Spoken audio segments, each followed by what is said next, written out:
INFJ. You don't chase chaos. It finds you. It walks into your life dressed as a lost soul, a broken heart, a misunderstood genius, or a victim of the world. And before you even realize what's happening, you're already pouring yourself into fixing it, healing it, saving it, loving it. But here's the part you rarely admit. The chaos you attract doesn't always come from the outside. Some of it lives inside you too. The unprocessed pain, the suppressed fire, the war between your ideals and this imperfect world. This video is not about blaming. It's not about shame. It's about naming the truth that INFJs carry like a secret. You are a magnet to chaos because you were born with the power to transmute it. And that power comes at a cost.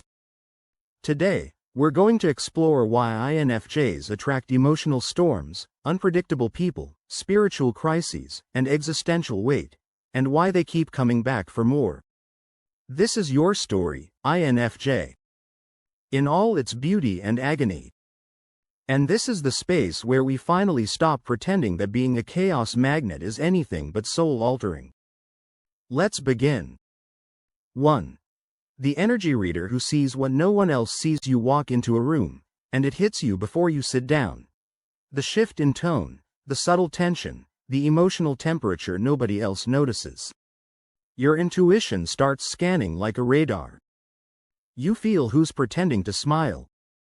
You sense who's hiding grief behind jokes. You pick up on power struggles and unspoken resentments. You don't just hear what people say. You hear what they won't say. INFJ, this isn't something you try to do. It just happens. Because your nervous system was wired to feel, to decode, to understand what lies beneath the surface. But here's the catch. When you constantly tune into others' emotional frequency, you begin to attract exactly what needs healing. And often, that means chaos. The toxic friend. The manipulative coworker. The emotionally unavailable partner. They find you. And they cling to you. Because you see them. And even if they don't consciously know it, you become their emotional sanctuary. But what happens when you become the container for everyone else's chaos, and there's no room left for your own? 2. The soul alchemist who thinks chaos is their assignment. You don't run from brokenness. You walk toward it. Why? Because somewhere deep inside, you believe it's your job to fix what others can't. You believe if you love them enough, understand them enough, stay long enough, they will finally feel whole. But INFJ, how many times have you poured yourself into chaos, believing that this time would be different? How many times have you fallen in love with someone's pain, because it felt honest, raw, real, unlike the surface-level masks you see everywhere else? You're not naive. You just believe in transformation. You believe that people can rise. That darkness can evolve into light. That trauma can become wisdom. And that belief? It makes you powerful. But also vulnerable. Because chaos doesn't always want to be healed. Sometimes it wants to consume. To drain. To mirror the parts of you that still feel unworthy. So you become the fixer. The forgiver. The constant. Until you're not sure whether you're healing them, or just abandoning yourself. 3. The mirror effect. Why the damaged are drawn to you. INFJs don't just see through people. They reflect people. You mirror back to others the parts of themselves they don't want to face.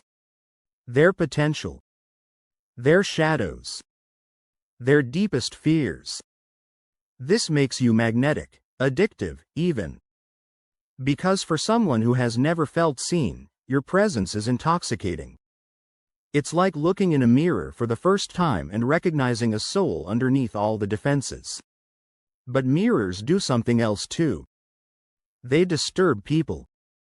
They make them uncomfortable. They confront them with their own chaos.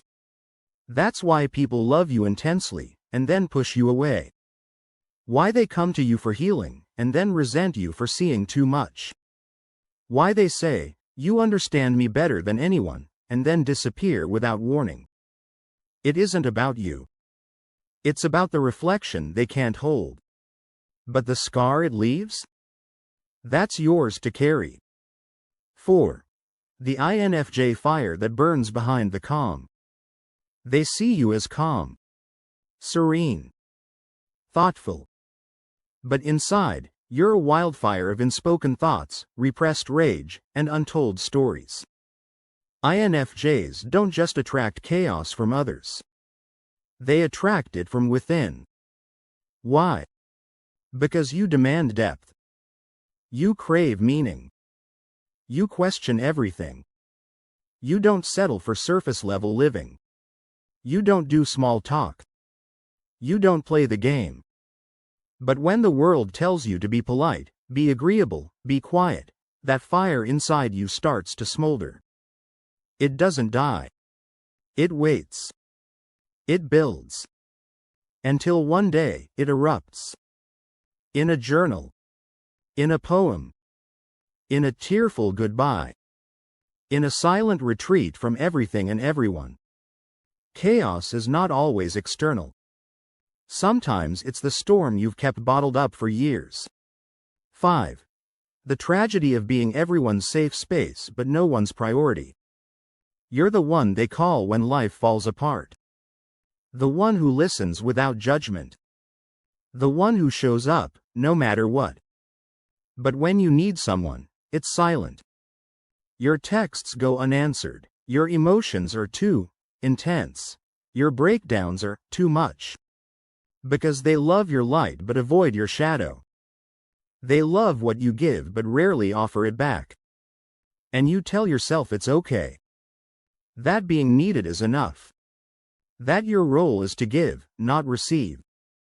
But deep down, you're tired of being everyone's safe space while walking through your own chaos alone. INFJ, you deserve more than being the emotional landfill for people who only know how to take. You deserve reciprocity. And the day you finally demand it? That's when the chaos begins to retreat. 6. Why chaos knows you'll say yes. INFJ, let's be honest. Chaos finds you because it knows something about you that even you forget. You say yes. Even when you're drowning. Even when your intuition screams no. Even when you know the cost will be your own emotional well-being. You say yes because you don't want anyone to feel abandoned. You say yes because you remember what it was like to feel alone in your pain. You say yes because your love is layered with memory, empathy, and the ache of lives you've never lived but somehow still feel. But every yes to chaos is a no to your own peace. A no to your own needs. A no to your rest, your joy, your right to exist without always being someone else's answer. You were not made to be a bandage for every bleeding heart. You were not born to carry what others refuse to face. INFJ, chaos keeps knocking because it knows you'll open the door. But just because you can carry it, doesn't mean you should. 7. When your intuition becomes a burden. There's a moment, quiet, invisible, when your intuition tells you what's coming before it ever arrives. You feel the shift in energy days before the storm hits. You sense the goodbye long before they say the words. You dream of endings before the beginnings are even over. And while the world praises intuition as a gift, for you, it feels like a curse. Because you can't unsee it. You can't unknow what's coming. And you can't stop yourself from trying to prepare everyone else for a truth they're not ready to face. You see betrayal in their eyes before they lie. You feel the friendship fading before it turns cold. You notice the micro-expressions, the patterns, the fractures. And you still love them. Still hold on. Still hope. Because your heart doesn't match your foresight. It still believes in people. Even as your intuition tells you not to. And that, INFJ, is a heavy kind of chaos. to live in constant inner conflict between what you know and what you wish weren't true. 8. Why the world mistakes your stillness for stability. You walk through chaos with grace. You hold it together in rooms falling apart. You nod quietly while your inner world screams for air. And because you carry yourself with such calm, people assume you're fine. Always fine. They don't see the storms you manage in silence. The late nights spent overthinking. The emotional labor of holding everyone together. They don't realize that still water can still drown you. That behind your composed presence is a soul that absorbs everything, feels everything, carries everything. Your stillness is mistaken for unshakable strength. But INFJ, sometimes the strongest ones are the ones most forgotten. You make chaos feel safe for others, even as it slowly erodes your own edges. It's time to stop letting your grace be used as proof that you don't need grace in return. 9. The INFJ's disappearing act, walking away from the fire. There comes a day, quiet, final, when you walk away. Not in rage. Not in drama. But in that haunting INFJ way that people never forget. One moment you're there, giving everything. The next, you're gone. Because after all the chances, all the excuses, all the forgiveness, you reach the moment when silence becomes your only sanctuary. You disappear not to punish but to survive. You disappear because staying would mean betraying yourself. And chaos? It always notices when the INFJ is gone. That's when they realize who held the light. Who kept them steady. Who absorbed their mess without asking for anything in return. But by then, it's too late. You've given enough. And the chaos you once carried now returns to sender. This is the INFJ exit wound. Clean, quiet, devastating. 10. Transmuting chaos. The INFJ's hidden alchemy. INFJ, you don't just endure chaos. You transform it. You write poetry from pain. You speak truth from trauma. You build sanctuary from sorrow. And in that way, chaos didn't destroy you. It initiated you. It sharpened your insight. Deepened your compassion. Made your soul ancient in a world that moves too fast. You alchemize what others run from. That's your power. But you don't need chaos to be whole. You don't need chaos to be worthy. You are allowed to rest. You are allowed to receive. You are allowed to exist in peace without proving your resilience. Because INFJ, the world doesn't just need your healing. You need it too. So let this be your turning point. Where you stop confusing chaos for love. Where you stop believing that being chosen means being drained. Where you stop apologizing for choosing yourself. Let the chaos go. Let your light remain. 11. The gravitational pull of emotional orphans. You've noticed it, haven't you? That people with shattered hearts, father wounds, mother wounds, abandonment scars, they find you. Not because you advertise healing. But because your presence feels like the home they never had. They're emotional orphans searching for warmth in a cold world, and you, INFJ, are the fire they gravitate toward. But while they warm themselves by your flame, you quietly turn into ash. You listen. You nurture. You love them back to life. But when they've had their fill, they move on, because deep down, they weren't looking for a partner. They were looking for a mother. A rescuer. A therapist. You became the replacement for the love they lost. And now you're the one left with the vacancy. INFJ, you are not here to raise people from the dead at the expense of your own soul.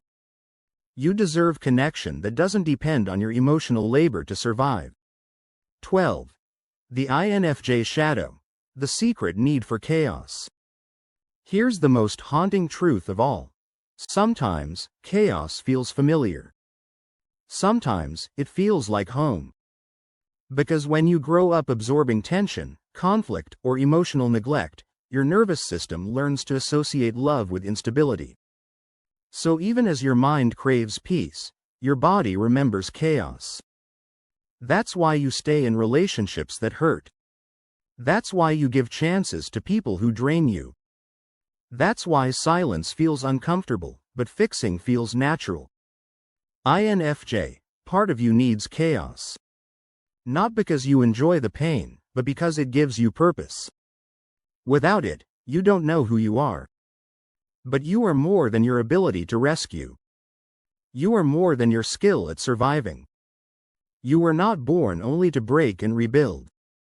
You were born to breathe, to laugh, to live in spaces that don't ask you to bleed for belonging. You can choose a life where peace is not boring. Where love doesn't hurt. Where healing is quiet, and finally yours. 13. The sacred rage that sets you free. There's a rage in you. You've buried it. Masked it. Rationalized it. Because INFJs aren't supposed to be angry. They're supposed to be soft, spiritual, forgiving. But beneath that empathy is fury. Fury for all the times you were taken for granted.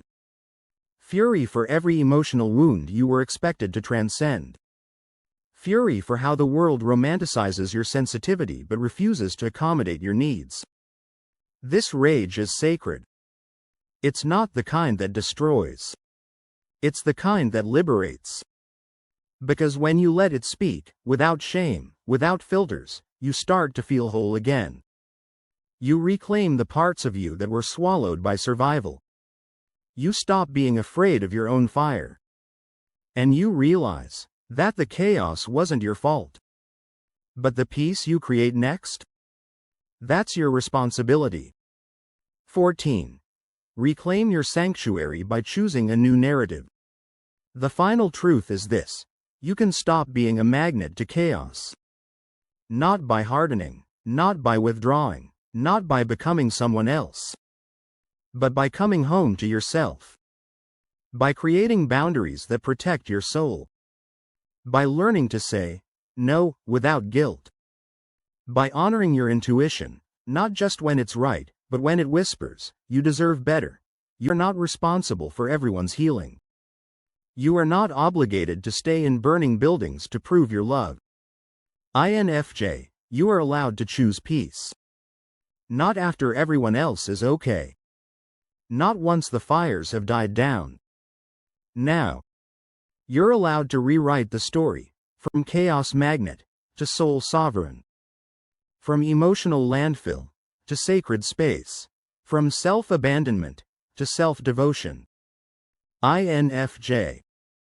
If you've made it this far, I know you've lived these words. You've felt the pull of chaos, the ache of carrying, the cost of loving broken things. But you're still here. Still whole. Still worthy of a life that doesn't bleed you dry. You are not too sensitive. You are not too intense. You are not too much. You are rare. You are radiant. You are reclaiming your peace. So to every INFJ who has ever whispered, "I can't do this anymore," know that you don't have to. You can be the light and still walk away from the fire. You can be kind and still say no. You can be love and still choose yourself. And that, my dear INFJ, is where your real magic begins.